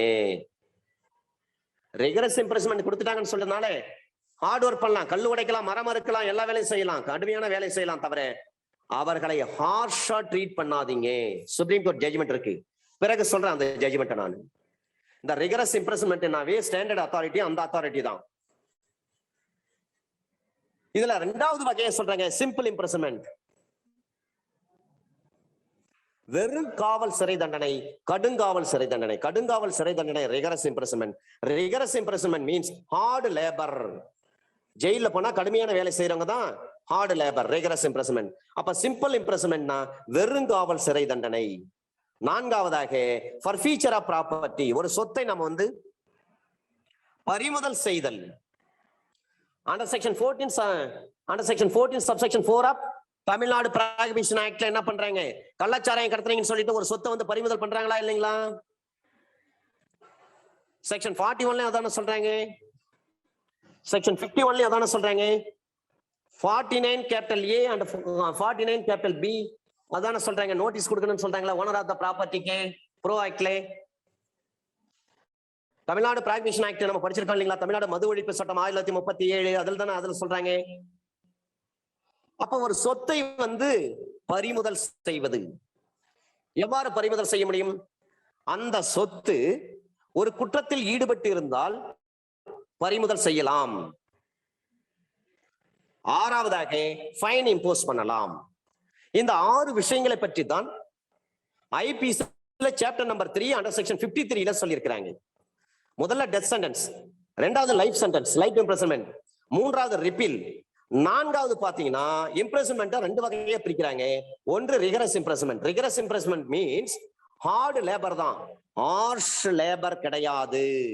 சுப்ரீம் கோர்ட் கொடுத்த ரொம்ப ஸ்டாண்டர்ட் அத்தாரிட்டி. ஹார்ட் லேபர் தான் தவிர ஹார்ஷ் லேபர் கிடையாது. அவங்களை ஹார்ஷா ட்ரீட் பண்ணாதீங்க ஜெயில. அடுத்த சிம்பிள் இம்ப்ரெசன்மென்ட், வெறுங்காவல் சிறை தண்டனை. நான்காவதாக 4th 2 விஷயம் பிரிக்கிறாங்க. ஒன்று ரிகரஸ், இன்னொன்று சிம்பிள். ரிகரஸ் பொறுத்தவரை ஹார்ட் லேபர் தான், ஹார்ஷ் லேபர் கிடையாது. 5th பாயிண்ட் ஃபர்ஃபீச்சர் ஆஃப் ப்ராப்பர்ட்டி, ஒரு சொத்தை பறிமுதல் செய்வது. ஆறாவதாக ஃபைன் போடுவது. இந்த 6 விஷயங்களை தான் சொல்லியிருக்கிறாங்க under section 53 of IPC chapter number 3. இதற்கு very standard case, standard authority, measure of punishment, ஒரு தண்டனையை எவ்வாறு அளவீடு செய்வது, தண்டனையினுடைய அளவு என்ன? The fact that the accused is a budding lawyer is not a ground for a lesser sentence. இந்த வழக்கை பொறுத்தவரை பராஸ்நாத் சிங் என்பவர் ஒரு வழக்கறிஞர். பராஸ்நாத் சிங், PARAS, பராஸ்நாத் சிங் என்பவர் ஒரு வழக்கறிஞர். அவர் ஒரு குற்றம் புரிந்து விட்டார். நீதிமன்றம் உரிய முறையில் விசாரணை செய்து ப்ராசிக்யூஷன் தரப்புல நிரூபிச்சிட்டாங்க. அவரை தண்டிக்கின்றப்ப அவர் ஒரு டிஃபென்ஸ் எடுக்கிறாரு. I am accused in this crime number. The court is going to be punish me. But I would like to tell something before this honourable court அப்படின்னு சொல்றாரு. நீதிமன்றம் கேட்கிறாங்க, எப்பவுமே தண்டனை கொடுப்பதற்கு முன்பாக நேச்சுரல் ஜஸ்டிஸ் அண்ட் ஆக்டின் படி, இயற்கை நீதி கோட்பாடு மற்றும் சட்டத்தின் அடிப்படையில் தண்டனை கொடுப்பதற்கு முன்பாக அந்த ஜுடிஷியல் ஆபீசர், அந்த presiding officer of the court who has to be asked, நாங்கள் உங்களை அரசு தரப்பில் சந்தேகத்துக்கிடமின்றி இந்த குற்றம் நிரூபிக்கப்பட்டுள்ளதால் உங்களை தண்டிக்க போகிறேன், தண்டனையை பற்றி நீங்கள் என்ன சொல்ல விரும்புகிறீர்கள்? இது ஆங்கிலத்தில் என்ன சொல்வார்கள் என்று சொன்னால், what is your last wish? What's your last wish? உங்களுடைய கடைசி ஆசை என்ன? அது தூக்கு தண்டனைக்கு மட்டும் கிடையாது. அந்த வார்த்தையை அப்படியே கொஞ்சம் திருப்பி போட்டு பாருங்க. தண்டனை கொடுக்க போறேன், அதை பற்றி நீங்க என்ன சொல்றீங்க? இப்படியும் அதை அர்த்தப்படுத்திக் கொள்ளலாம். அப்ப அக்யூஸ்டர் சொல்லுவார், இல்லைங்க, நான் வந்து என் குடும்பத்தில் நான் ஒரு ஆள் தான் ஆம்பளை பிள்ளை, அது மட்டும் இல்லை எனக்கு மனைவி இருக்காங்க, 2-3 பெண் குழந்தைகள் இருக்காங்க, அதுல ஒரு சிலவங்க வந்து கண்ணு தெரியாதவங்க அல்லது கால் ஊனமானவங்க, என்னை விட்டா வேற வழி கிடையாதுங்க என் குடும்பத்துக்கு சம்பாதிச்சு போறதுக்கு, என் மனைவி முடியாதவங்க, அதனால கோர்ட்டார் அவர்கள் எனக்கு தண்டனையை வந்து குறைச்சு கொடுங்க அப்படின்னு சொல்லி அக்யூஸ்ட் கேட்ட உடனே என்ன பண்ணுவாங்க? Circumstances of the accused, circumstances of the crime எல்லாவற்றையும் கணக்கில் எடுத்துக்கொண்டு மெக்கானிக்கலா ஒரு ஜுடிஷியல் ஆபீசர் செயல்படக்கூடாதுன்னு பல தீர்ப்புகள்ல சொல்றாங்க. உச்ச நீதிமன்றம் பல தீர்ப்புகள்ல சொல்லி இருக்கிறாங்க. Before delivering the judgement the judicial officer has to B applied his mind. இந்த வார்த்தை தான் பல தீர்ப்புகள்ல சொல்லப்பட்டிருக்கிறது. ஒரு தீர்ப்பு வழங்குவதற்கு முன்பாக நீதி பரிபாலனம் செய்யக்கூடிய இடத்தில் இருக்கக்கூடிய நீதிபதிகள், மேஜிஸ்ட்ரேட், ஜட்ஜஸ் தனது மனதை செலுத்த வேண்டும். சட்டத்தை பார்க்காதீங்க, மனசாட்சிப்படி நீங்க அவங்களை தீர்ப்பு கொடுங்க. சட்டத்தின்படி ஒருத்தருக்கு வந்து தூக்கு தண்டனை தான் கொடுக்கணும். ஆனா மனசாட்சிப்படி அவன் எந்த சூழ்நிலையில இந்த மாதிரி தப்பு பண்ணான் அந்த அக்யூஸ்ட், அதை நீங்க பார்த்து தண்டனையை குறைத்து கொடுக்கலாம். இதான் உச்ச நீதிமன்றம் சொல்றாங்க. Before delivering the judgment the jury has to be applied his mind. இந்த வார்த்தை தான் சொல்றாங்க. ஜுடிஷியல் ஆபீசர் என்ன பண்ணும்? they will have to apply his mind. நான் நீதிபதி, அதுக்காக சட்டத்துல வந்து தூக்கு தண்டனை தான் இருக்கு, தூக்கு தண்டனை தான் கொடுப்பேன்னு கொடுக்காதீங்க, மெக்கானிக்கலா செயல்படாதீங்க. பல தீர்ப்புகள்ல சுப்ரீம் கோர்ட் அழகா சொல்லியிருக்காங்க. அதனாலதான் பாருங்க, நம்முடைய ஜுடிஷியல் ஆபீசர்ஸ் எல்லாம் நம்ம உயர் நீதிமன்ற லார்ட்ஷிப்பை எடுத்துங்க, அல்லது மாவட்ட செஷன்ஸ் கோர்ட்டு அல்லது கீழமை நீதிமன்றங்கள் எது வேண்டுமானாலும் எடுத்துங்க, சட்டத்துல என்ன தண்டனை சொல்லியிருக்கேன் அந்த தண்டனை கொடுக்கவே மாட்டாங்க, குறைச்சுதான் கொடுப்பாங்க. காரணம் என்னன்னா, அவங்க மனதை செலுத்தி இந்த குற்றம் இந்த சூழ்நிலையில் செய்யப்பட்டிருக்கிறது, எனவே இவருக்கு வந்து தண்டனை நம்ம குறைச்சு கொடுக்கலாம். ஒரு தெப்ட் கேஸ் 3 வருஷம் கொடுக்கணும், ஆனாலும் ஜுடிஷியல் மேஜிஸ்ட்ரேட் என்ன பண்றாங்க? 2 ஆண்டு கால சிறை தண்டனை, 1.5 வருஷம், 1 வருஷம் கொடுக்குறாங்களா இல்லைங்களா? மனசாட்சிப்படி செய்யறாங்க. நம்முடைய ஜுடிஷியல் ஆபீசர்ஸ் எல்லாம் பொக்கிஷமானவங்க சார், எல்லாருமே நல்லவங்க சார். நம்ம அட்வொகேட்டா அவங்க கிட்ட கோர்ட்ல பிராக்டிஸ் பண்றோம்னா நீங்க நல்ல அழகா அவங்க கிட்ட நல்லா பழகலாம் சார். எந்த ஒரு ஜுடிஷியல் ஆபீசரும் வேண்டான்னு அவாய்ட் பண்ண மாட்டாங்க. சட்டப்படி உங்களுடைய கோரிக்கையை நீங்க வைங்க, நியாயமா கேளுங்க. எல்லா ஜுடிஷியல் ஆபீசரும் உங்களுக்கு நல்லதுதான் செய்வாங்க. என்னுடைய அனுபவத்துல சொல்றேன். நான் கோர்ட்ல போயிட்டு ஒரு சேர் இருக்கும், பிடிச்சி தரதான்னு இழுக்கக்கூடாது, பொறுமையா அந்த சேரை எடுத்து நீங்க உட்காருங்க. ஸ்டாஃப் இருப்பாங்க, கோர்ட் ஸ்டாஃப், நம்மளை விட கல்வியில வந்து அவங்க குறைவாக இருந்தாலும் கூட அவங்களுக்கு கொடுக்க வேண்டிய மரியாதையை நீங்க கொடுத்து பாருங்க. உங்க பெட்டிஷன் போன உடனே இது சார் நேம்ல வந்து சார் பெட்டிஷன், இது சூரிட்டி கொடுத்துருக்காங்க, உடனே அது என்ன பண்ணுவாங்க? கம்ப்ளைண்ட் பண்ணுவாங்க. அதுல ஏதாவது டிஃபெக்ட் இருந்தா கூட யார்ட்டையாவது சொல்லி அனுப்புவாங்க, சார் கொடுத்த பெட்டிஷன்ல இந்த இடத்துல ஏதோ குறை இருக்கு, இந்த இடத்துல ஃபில்அப் பண்ணாம விட்டுட்டாரு, வயசு நிரப்பல, இதெல்லாம் காட்டல, அதெல்லாம் கொஞ்சம் சீக்கிரம் வர சொல்லுங்க சாரு அப்படின்னு ஸ்டாஃபே என்ன பண்ணுவாங்க. நாம பார்ல உட்கார்ந்துட்டு இருந்தாலும் சரி, வக்கீல் சங்கத்துல இருந்தாலும் அவங்க ஸ்டாஃப் விட்டு அனுப்புவாங்க, அல்லது நம்மளுக்கு போன் போடுவாங்க. காரணம் என்னவென்று சொன்னால், நீதிமன்ற ஊழியர்களிடம் நாம் நடந்து கொள்ளும் முறை, நம்ம அவங்க கிட்ட அன்பா நடந்தா நம்ம கிட்ட அவங்க அதை விட அன்பா இருப்பாங்க. நம்மள அட்வொகேட்டா பார்க்க மாட்டாங்க, உறவினரா பார்ப்பாங்க. ஒரு சகோதரனா, ஒரு சகோதரியா, ஒரு அண்ணனா நம்மள கண்டிப்பா பார்ப்பாங்க.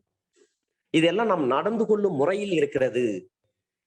கோர்ட் ஸ்டாஃப் கிட்ட நல்லா பழகுங்க, அன்பா டீசெண்டா நடந்துக்கலாம், நம்மளுக்கு நல்லது நடக்கும். ஜட்ஜஸ் கிட்ட, மேஜிஸ்ட்ரேட் கிட்ட நல்ல அழகா நீங்க மீட் பண்ணுங்க, கரெக்டா பேசுங்க, உங்களுக்கு கண்டிப்பா நல்லது நடக்கும். இதெல்லாம் அனுபவத்தின் வாயிலாக நான் சொல்றேன். சில கேஸ்ல தண்டனை கொடுத்துதான் ஆகணும். ஜட்ஜாம் என்ன பண்றாங்க, ஒரு ஜிஹெச்ல போய் குடிச்சிட்டு போலீஸே அடிச்சு, போலீஸ் அங்க அவுட் போஸ்ட் போலீஸ் இருப்பாங்க, புறக்காவல் நிலையம் போலீஸே வந்து பீர் பாட்டில் அடிச்சு மண்டையை உடைச்சிட்டாங்க. இதான் கேஸ். சிசிடிவி ஃபுட்டேஜ்ல கிளீனா இருக்கு. அவன் அசிங்கமா திட்டது, போலீஸ் கிட்ட சண்டை போறது, போலீஸ் அடிக்கிறது எல்லாமே கிளீனா இருக்கு. அந்த ஜுடிஷியல் ஆபீசர் என்ன பண்றாங்க, எப்படியாவது தண்டனை கொடுத்துதான் ஆகணும், இந்த கேஸை விடவே கூடாதுன்னு முடிவு பண்ணிட்டாங்க.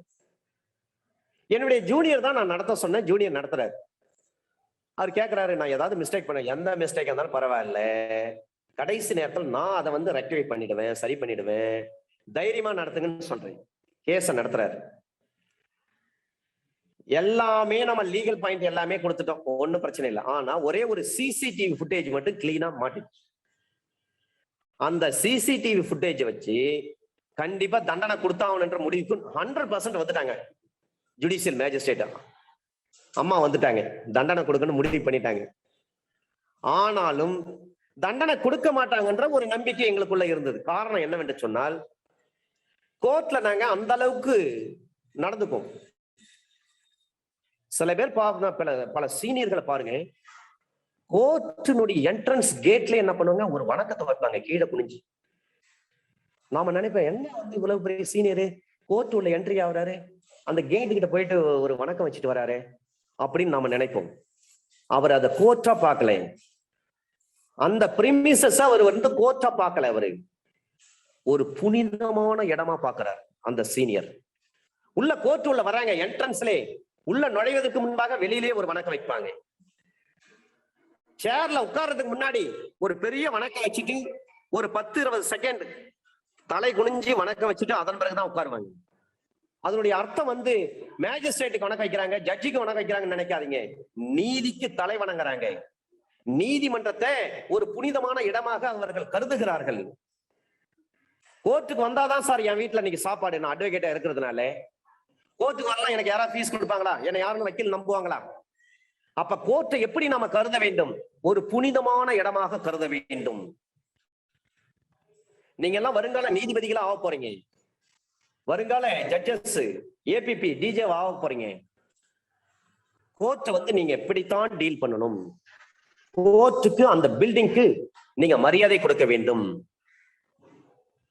நாம் பேசுகின்ற அந்த வார்த்தை அந்த சுவற்றிற்கு கூட காது இருக்கிறது என்று சொல்றாங்க.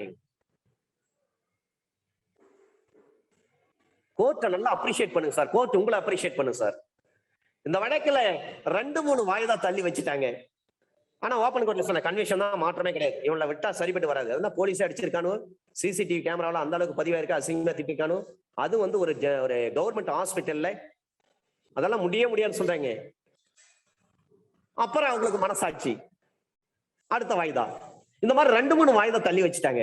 கடைசியா என் மனசாட்சி படி தண்டனை தான் கொடுக்கணும், உங்களுக்காக இந்த ஒரு முறை மன்னிக்கிறேன். ஆனால் இந்த 2 அக்யூஸ்டும் அவன் அம்மா அப்படிதான் சொன்னாங்க, இவனை 2 பேரும் வாழ்நாள்ல எந்த ஒரு சின்ன விஷயத்திலும் அவனுக்கு சம்மந்தப்பட்டதாக வந்துச்சுன்னா கன்ஃபார்ம் பண்ணி விட்டுருவேன் அப்படின்ட்டாங்க.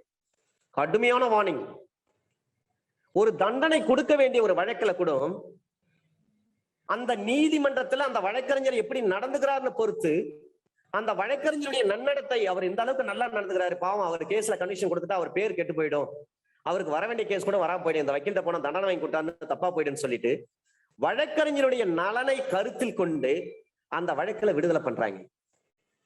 இதை எதுக்காக சொல்ல வரேன்னா, அட்வொகேட் தான், நம்ம இல்லைன்னு சொல்லல, கோர்ட்டார் கிட்ட, ஜட்ஜஸ் கிட்ட, மேஜிஸ்ட்ரேட் கிட்ட நல்லபடியா நாம் நடந்து கொள்ள வேண்டும். அப்ப நமக்கு நன்மை கிடைக்குதா இல்லைங்களா?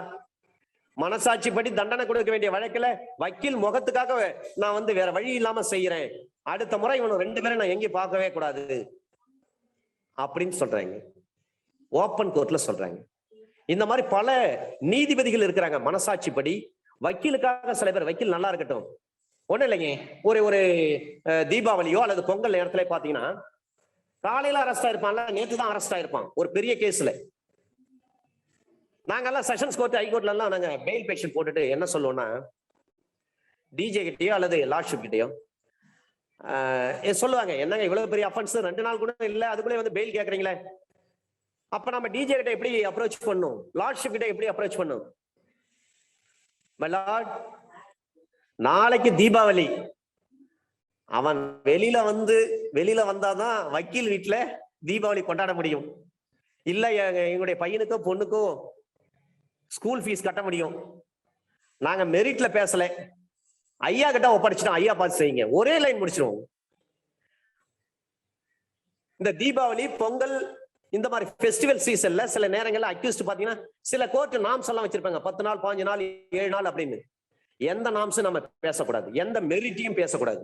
ஒரே வார்த்தை தான், இந்த அக்யூஸ்ட் வெளியில வந்தாதாங்க நாங்க தீபாவளி கொண்டாட முடியுங்க, வேற வழியே இல்லைங்க, உங்ககிட்ட ஒப்படைச்சிட்டோங்க. நாங்க தீபாவளி கொண்டாடுறதும் ஐயா கையில ஒப்படைச்சிட்டோம், அம்மா கிட்டே ஒப்படைச்சிட்டோம் அப்படின்னு சொன்ன உடனே அவங்க யோசித்து வேற வழி இல்லாம எவ்வளோ பெயில கிராண்ட் பண்ணுவாங்க. இந்த மாதிரி சென்டிமெண்டா, சந்தோஷமா, புன்முறுவலா நம்ம கோர்ட்டார்கிட்ட அப்ரோச் பண்ணும் சார். அது உங்களுக்கு கை கொடுக்கும். ஏன் இந்த விஷயத்த சொல்றேன்னா, இதெல்லாம் நாங்க அனுபவிச்சிருக்கோம், நீங்க எல்லாம் அனுபவிக்கணும். இப்ப இந்த மாதிரி வார்த்தை சொன்னா எந்த ஜட்ஜி ரிலீஸ் பண்ணாம இருப்பாங்க, பெயில் ஆர்டர் போடாம இருப்பாங்க? சரி, வக்கீல் மனம் திறந்து கோர்ட்ல பேசிட்டார், நாளைக்கு பொங்கல், எங்க வீட்டுல பொங்கல் கொண்டாட, நீங்க அந்த பண்ணீங்கன்னா கண்டிப்பா உங்களுக்கு நன்மை கிடைக்கும். ரைட். அண்டர் செக்ஷன் 53ல சொல்றாங்க 6 வகையான தண்டனைகளை சொல்றாங்க. முதலாவதாக தூக்கு தண்டனை, இரண்டாவதாக ஆயுள் தண்டனை, மூன்றாவதாக ரிப்பீல் ஆகிவிட்டது, நான்காவதாக இம்ப்ரெஸ்மெண்ட் பற்றி சொல்றாங்க. 2 வகையான இம்ப்ரெஸ்மெண்ட், ஒன்று ரிகரஸ் இம்ப்ரெஸ்மெண்ட், இன்னொன்று simple imprisonment. Rigorous imprisonment means hard labour தான், ஹார்ஷ் லேபர் கிடையாது. நான்காவதாக ஃபர்ஃபீச்சர் ஆஃப் ப்ராப்பர்ட்டி, ஒரு சொத்தை பறிமுதல் செய்வது. ஐந்தாவதாக ஃபைன், தண்டம் விதிப்பது, அபராதம் விதிப்பது. தண்டம் என்று சொன்னாலும் அபராதம் என்று சொன்னாலும் ஒன்றுதான். அப்ப இந்த வழக்குல இந்த லாயர் தப்பு பண்ணிட்டார், கேட்கிறாரு, நான் ஒரு லாயர், எனக்கு லெசர் சென்டென்ஸ் கொடுங்கன்னு சொல்லி கேட்கிறாரு. It is not a valid ground சொல்லிட்டாங்க. State of Uttar Pradesh versus Paras Nath Singh, state of UP, state of UP versus Paras Nath Singh, 1973, volume 3, SCC, page number 647. State of UP versus Paras Nath Singh, 1973, volume 3, SCC, page number 647. Under section 53 capital A, construction of reference to transportation. இதுல நிறைய judgement, இந்த 53ல நிறைய judgement இருக்கு sir. ஒரு ஆயுள் சிறை தண்டனை என்பது 14 ஆண்டுகள் அல்லது 20 ஆண்டுகள் என்பது ஒரு கால வரையறைக்கு உட்பட்டதல்ல. 14 days நான் உள்ள இருந்தேன், என்ன வெளியில ரிலீஸ் பண்ணுங்கன்னு சொல்லக்கூடாது. 20 years நான் ஜெயில இருந்துட்டேன், லைஃப் இம்ப்ரிசன்மெண்ட் நான் அனுபவிச்சுட்டேன், என்ன ரிலீஸ் பண்ணு சொல்லி சட்டப்படி கேட்க முடியுமான்னா கேட்க முடியாது. இதை சொன்ன 2006 MLJ criminal page number 111, 2006 MLJ criminal page number 111. அப்ப இந்த ஆயுள் தண்டனை இதெல்லாம் குறைப்பதற்கு யாருக்கு அதிகாரம் இருக்கு? கவர்மெண்ட்டுக்கு தான் அதிகாரம் இருக்கு. இது சுப்ரீம் கோர்ட் ஏற்கனவே சொல்லிட்டாங்க, 1961 சுப்ரீம் கோர்ட் பேஜ் நம்பர் 600ல சொல்லிட்டாங்க. ஒரு ஆயுள் தண்டனை என்பதை அது கால வரையற்ற தண்டனை ஆகாது. அதனை குறைப்பதற்கு மாநில அரசுக்கோ மத்திய அரசுக்கோ அதிகாரம் இருக்கு. 432, 33, 34 நம்ம படிக்கிறோம் சிஆர்பிஸ்ல. அப்ப இந்த தண்டனைகள் எல்லாம் குறைக்கிறதுக்கு யாருக்குன்னா கவர்மெண்ட்டுக்கு தான் அதிகாரம் இருக்கு. AIR 1961 supreme court page number 600.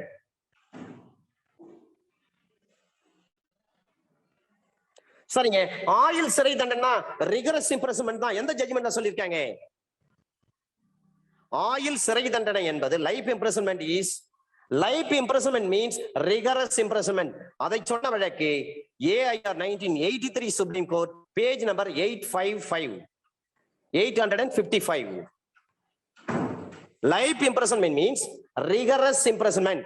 இதை சொன்ன வழக்கு AIR 1983 supreme court page number 855. Rajasthan உயர் நீதிமன்றம் ஒரு தீர்ப்பு சொல்றாங்க. அந்த தீர்ப்புல என்னன்னா, ஒரு மருமகளை கொடுமை பண்ணி சித்திரவதை பண்ணி அவங்கள மர்டர் பண்றாங்க, வரதட்சணை கொடுமையில இறக்குறாங்க. நான் மைனர் ஆக்ட் நடத்துறப்ப அந்த ஜட்ஜ்மெண்ட் சொல்லிட்டேன் உங்களுக்கு. உடனே இது போன்ற மருமகளுக்கு எதிராக மாமியார் கொடுமை இருக்கக்கூடாது, குறிப்பா வரதட்சணை கொடுமை இருக்கக்கூடாது, இதன் அடிப்படையில் வந்து எந்த ஒரு உயிரும் போகக்கூடாது என்ற எண்ணத்தின் அடிப்படையில ராஜஸ்தான் உயர்நீதிமன்றம் என்ன சொல்றாங்கன்னா, அந்த மாமியாரை வந்து நடு தெருவில் நிக்க வச்சு அவங்கள தூக்குல தொங்க விட வேண்டும். அப்ப ஹேங்கிங் வந்து பப்ளிக் பிளேஸ்ல நடக்க போகுதுன்னு சொல்லிட்டு பேப்பர்ல சொல்லிட்டாங்க. உடனே இது சம்பந்தமாக சுப்ரீம் கோர்ட்ல ஒரு கேஸ் போகுது. நீங்க ஹேங்கிங் டெத் கொண்டு வரீங்க, தூக்கு தண்டனை கொண்டு வரீங்க, தூக்கு போட போறேன்னு சொல்றீங்க, அந்த மாமியாரை பொது இடத்துல செய்ய போறேன். கல்ஃப் கண்ட்ரீஸ் என்று சொல்லக்கூடிய 7 நாடுகள், வளைகுடா நாடுகள் தமிழ்ல, Iran, Iraq, Saudi Arabia, Riyadh, Oman, Qatar, இதெல்லாம் இருக்கு பாருங்க. இது எல்லாம் வளைகுடா நாடுகள், கல்ஃப் கண்ட்ரீஸ். அந்த கல்ஃப் கண்ட்ரீஸ் என்று சொல்லக்கூடிய 7 நாடுகள்ல பாத்தீங்கன்னா எந்த ஒரு தண்டனையாக இருந்தாலும் சரி பொது இடத்துல நிறைவேற்றாங்க. சவுதி அரேபியா பாத்தீங்கன்னா பொது இடத்துல நிறைவேற்றாங்க, நடு ரோட்ல தூக்கு தண்டனை நிறைவேற்றாங்க. அதே போல ராஜஸ்தான் உயர்நீதிமன்றம் இப்படி ஒரு தண்டனையை சொல்றாங்க, அறிவிக்கிறாங்க. அந்த மாமியாருக்கு மக்கள் பார்க்கும்படியாக பொது இடத்துல தூக்கு தண்டனை நிறைவேற்றப்படும். இந்த அறிவிப்பு வந்த உடனே சுப்ரீம் கோர்ட்ல கேஸ் போட்டாங்க. அந்த வழக்கை விசாரிச்ச உச்ச நீதிமன்றம் என்ன சொல்றாங்கன்னா, பொது இடத்துல தூக்குல நீங்க தொங்க விடுறீங்கன்னு சொன்னா அது காட்டு மிராண்டித்தனம். இந்திய அரசியலமைப்பு சட்டம் அண்டர் ஆர்டிகல் 21 அதை மீறிய செயல் அது. அதனாலதான் ஜெயில 4 சுவற்றுக்குள்ளாக ஒரு நபரை வந்து தூக்குல போடுவாங்க. தனிப்பட்ட முறையில அவங்கள தூக்குல போடணும், அதுவும் அவங்களுடைய பர்சனல் லிபர்ட்டி தான். இப்ப ராஜஸ்தான் உயர்நீதிமன்றம் அறிவித்த அந்த தண்டனை என்ன பண்றாங்க, ரத்து பண்றாங்க. தூக்குல போடுறது கூட பொது இடத்துல செய்யக்கூடாதுன்னு சொன்னேன். Judgment AIR 1986 supreme court page number 467. AIR 1986 supreme court page number 467. சில நேரங்களில் தூக்கு தண்டனை கொடுக்கறாங்க, அதுல டிலே ஏற்படுது. ஒரு mercy petition under article 72 of the constitution of India 1950 வந்து ஒரு மெர்சி பெட்டிஷன் ஒரு கன்விக்டட்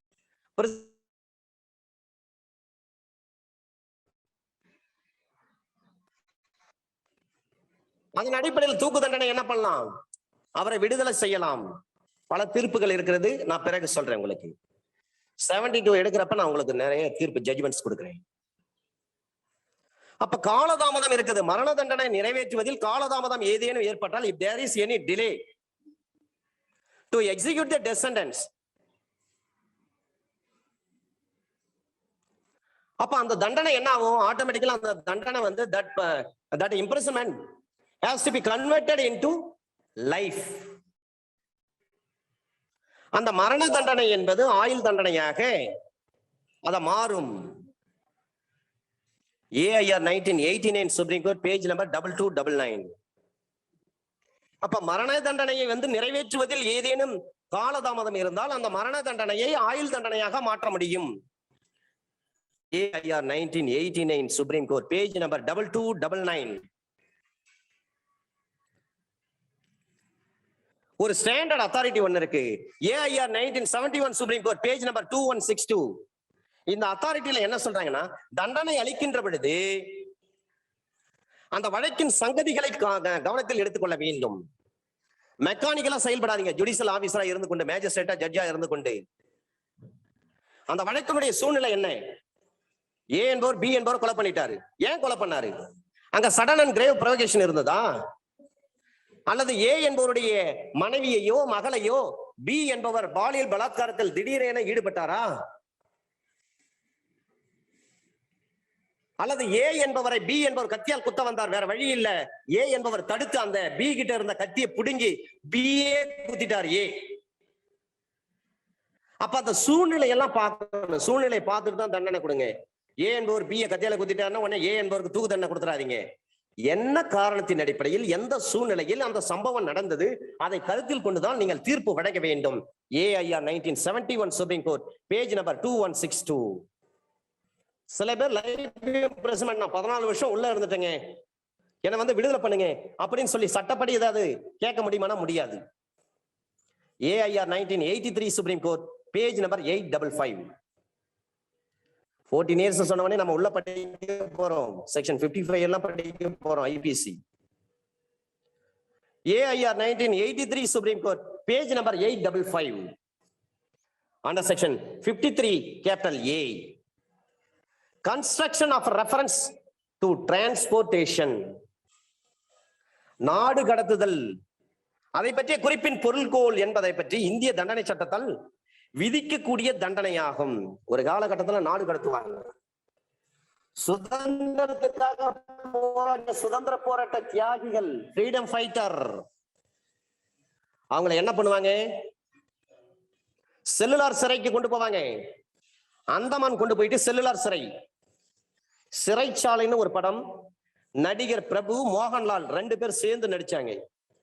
ஒரிஜினலா அந்த படத்தை வந்து அங்கதான் ஷூட் பண்ணாங்க. செல்லுலார் ஜெயில்னா என்னன்னு நானே அந்த படத்தை பார்த்தா தெரிஞ்சுக்கினேன்.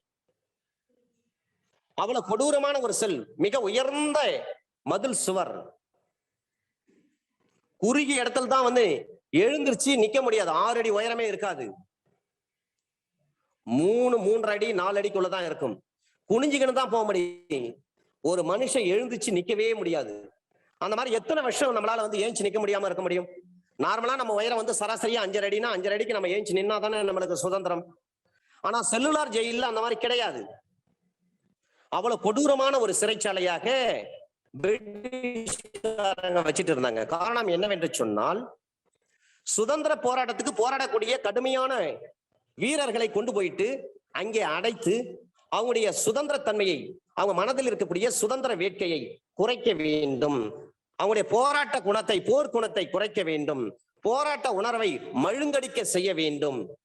மேற்கொண்டு இனிமேல் எந்த ஒரு காலத்திலையும் இங்க இருந்து ரிலீஸ் ஆனாலும் சரி, அவங்க இந்தியாவுக்காக, இந்திய சுதந்திரத்திற்காக அவங்க வந்து போராடவே கூடாது. வீதியில் இறங்கி உலா வரக்கூடாது, போராடக்கூடாது. இப்படிப்பட்ட மன ரீதியா, உடல் ரீதியான ஒரு தன்மையை உருவாக்க வேண்டும் என்பதற்காக பிரிட்டிஷ் அரசாங்கம் என்ன பண்ணாங்க? செல்லுலார் ஜெயில வந்து சிறைச்சாலை வந்து அந்தமான்ல கட்டினாங்க. அந்தமான் என்பது ஒரு ஐலாண்ட், ஒரு தீவு. சில பேரை நாடு கடத்துறாங்க. இந்தியாவுக்கு வரக்கூடாது, திருப்பி போன்னு சொல்லுவாங்க. நீங்க இந்தியாவுக்குள்ள வந்தா தானே சுதந்திர போராட்டத்தை தூண்டி விடுறீங்க, மக்கள் பிரச்சனை ஏற்படுத்துறீங்க, கிளர்ச்சியை உண்டாக்குறீங்க, போராட்டத்தை தூண்டி விடுறீங்க, உண்ணாவிரத்தை தூண்டி விடுறீங்க, இளைஞர்கள் ஒன்று திரட்டுறீங்க, அவர்களுக்கு பயிற்சி, உடற் தேக பயிற்சி கொடுக்குறீங்க. நாட்டுக்குள்ளே வரக்கூடாதுன்னு சொல்லிட்டு அவர்களை டிரான்ஸ்போர்ட் பண்ணுவாங்க. சப்செக்ஷன் 1 and 2 and 3 இதுல என்னென்ன விஷயங்கள் அவ்வப்போது நடைமுறையில் எது எது இருக்கிறதோ, அப்ப நாடு கடத்துதல் என்று சொன்னால் டிரான்ஸ்போர்டேஷன் என்று குறிப்பிடப்பட்டிருந்தால் ஆயுள் சிறை தண்டனையை குறிப்பதாக பொருள் கொள்ளுதல் வேண்டும். ஒரு ஆளை டிரான்ஸ்போர்ட் பண்றாங்க, டிரான்ஸ்போர்டேஷன், நாடு கடத்துறாங்கன்னு சொன்னா அவருக்கு வந்து ஆயுள் தண்டனை கொடுத்திருக்காங்கன்னு அர்த்தம். இதான் சப்செக்ஷன் 1. அப்ப இம்ப்ரிசன்மென்ட் ஃபார் லைஃப்னு அர்த்தம். அவர் வாழ்நாள் முழுவதும் அவருக்கு வரவே கூடாதுன்னு தான் அர்த்தம். இந்த தேசத்துக்குள்ள அவர் வந்து காலடி எடுத்து வைக்க கூடாது. அதான் வந்து நாடு கடத்துதல். டிரான்ஸ்போர்டேஷன் மீன்ஸ் இம்ப்ரிசன்மென்ட் ஃபார் லைஃப்னு அர்த்தம். அப்ப எப்படி கன்ஸ்ட்ரூட் பண்ணணும், எப்படி என்று சொன்னால், டிரான்ஸ்போர்டேஷன்னா அவருக்கு லைஃப் இம்ப்ரிசன்மென்ட் கொடுத்திருக்காங்கன்னு அர்த்தம். இம்ப்ரிசன்மென்ட் ஃபார் லைஃப், ஆயுள் தண்டனை கொடுத்திருக்காங்கன்னு அர்த்தம். Subsection 1 53 capital A subsection 1. Subsection 2ல சொல்றாங்க, சிஆர்பிசி 1955 வருவதற்கு முன்பு ஒரு கால அளவிற்கு 1955 குற்றவியல் நடைமுறை சட்டம் நடைமுறைப்படுத்துவதற்கு முன்பாக ஒரு குறிப்பிட்ட கால அளவிற்கு ஒரு நபரை, உங்களை வந்து 1 வருஷம் நாடு கடத்துறோம், 3 மாசம் நாடு கடத்துறோம், 7 ஆண்டு காலம் நாடு கடத்துறோம்னு சொல்லியிருப்பாங்க. அந்த தண்டனை வழங்கப்பட்டிருக்கின்ற பொழுது குற்றவாளிக்கு அதே கால அளவிற்கு அவருக்கு கடுங்காவல் தண்டனை விதிக்கப்பட்டதை போன்றே நடவடிக்கை எடுக்க வேண்டும். ஃபர்ஸ்ட் பாயிண்ட் சொல்றாங்க, டிரான்ஸ்போர்டேஷன் என்று சொன்னால் அது லைஃப் இம்ப்ரிசன்மென்ட் சொல்லிட்டாங்க, ஆயுள் தண்டனை அர்த்தம். சப்செக்ஷன் 2ல சொல்றாங்க, 53A சப்செக்ஷன் 2ல சொல்றாங்க, 1955 சிஆர்பிசி நடைமுறைப்படுத்துவதற்கு முன்பாக ஒருத்தருக்கு ஒரு குறிப்பிட்ட கால அளவுக்கு தண்டனை கொடுக்கப்பட்டிருந்தால் அது ரிகரஸ் இம்ப்ரிசன்மென்ட், கடுங்காவல் சிறை தண்டனை தான் அர்த்தம். சப்செக்ஷன் 3ல சொல்றாங்க, நடைமுறையில் இந்த சட்டம் இருக்கு அல்லது வேற சட்டத்துல எது எப்படி சொல்லப்படுதோ அதுல என்ன அளவுகோல் கொடுத்திருக்கிறாங்களோ குறிப்பிட்ட அளவிற்கு ஒரு கால அளவிற்கு அல்லது குறைவான ஒரு கால அளவிற்கு ஒரு நாடு கடத்திருக்கிறாங்க. 3 மாசம் அல்லது 1 வருஷம் அல்லது 10 மாசம் அல்லது 3 வருஷம் உங்களை டிரான்ஸ்போர்ட் பண்றோம், இந்தியாவில இருந்து வெளிநாட்டுக்கு அனுப்பிடுறோம், உங்களை நாடு கடத்துறோம் அப்படின்னு சொல்லியிருந்தால் அதுல எந்த குறிப்பும் எந்த பெயரும் அது எப்படி சொல்லப்பட்டிருந்தாலும் சரி, இந்த ஆக்ட் சரி அல்லது வேற ஆக்ட்ல அது என்ன பெயர் வைத்து சொல்லியிருந்தாலும் சரி, அதை விட்டுவிடப்படக்கொள்ள வேண்டும். அதை நீங்க கணக்குல எடுத்துக்காதீங்க. அது எந்த நேம்ல அழைக்கப்பட்டிருக்கிறதோ அதை விட்டுட வேண்டும். சப்செக்ஷன் 4ல சொல்றாங்க, பீயிங் இன் டைம் ஃபோர்ஸ்ல அவ்வப்போது நடைமுறையில் எந்த சட்டத்துல எது இருந்தாலும் சரி நாடு கடத்துதல் பற்றி ஏதாவது ஒரு குறிப்பு அதுல கிளாஸ் ஏ அந்த சொற்றொடர் ஆயுட்காலத்திற்கு நாடு கடத்தல் என்று நீங்கள் பொருள் கொள்ளும் பட்சத்தில் நாடு கடத்தல் சொன்னாவே லைஃப் இம்ப்ரிசன்மென்ட் தான், இம்ப்ரிசன்மென்ட் ஃபார் லைஃப் தான் அப்படின்னு சொல்லிட்டு நீங்க இன்டர்பிரேட் பண்றீங்க. அப்ப ஆயுள் சிறை தண்டனை குறிப்பதாகத்தான் அதை நாம் எடுத்துக்கொள்ள வேண்டும், அதை விட்டுவிட வேண்டும். இதை பற்றி தான் சொல்றாங்க. இப்போ ஆயுள் தண்டனை என்பது எதிரினுடைய ஆயுள் காலம் வரையிலும், ஆயுள் சிறை தண்டனை என்பது அந்த கைதியினுடைய இறுதி மூச்சு வரையிலும், remaining part of his natural life, அதுதான் சொல்றாங்க சுப்ரீம் கோர்ட் பல தீர்ப்புகள்ல.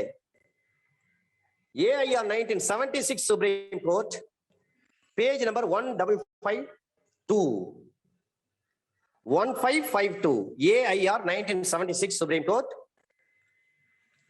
Page number 1552. ஆயுள் தண்டனை என்பது எதிரினுடைய ஆயுள் காலம் முழுவதையும், ஆயுள் காலம் வரையிலும். AIR 1976 supreme court page number 1552. ஆயுள் சிறை தண்டனை என்பது அந்த கைதியினுடைய இறுதி மூச்சு வரையிலும் அவர் ஜெயில தான் இருக்கணும். 1980 AIR 1980 supreme court, AIR 1980 supreme court page number 2147, page number 2147. ஆயுள் தண்டனைக்கு 2 வழக்கு சொல்றாங்க. ஆயுள் தண்டனை என்பது எதிரினுடைய ஆயுட்காலம் வரையிலும் அவர் சிறையில் இருக்க வேண்டும்.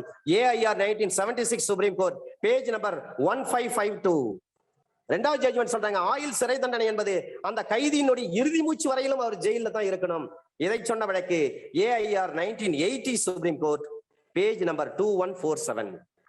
Last citation AIR 1980 supreme court page number 2147. ஆயுள் சிறை தண்டனை என்பது அந்த கைதியினுடைய இறுதி மூச்சு வரை ஜெயில தான் இருக்கணும். AIR 1980 supreme court page number 2147.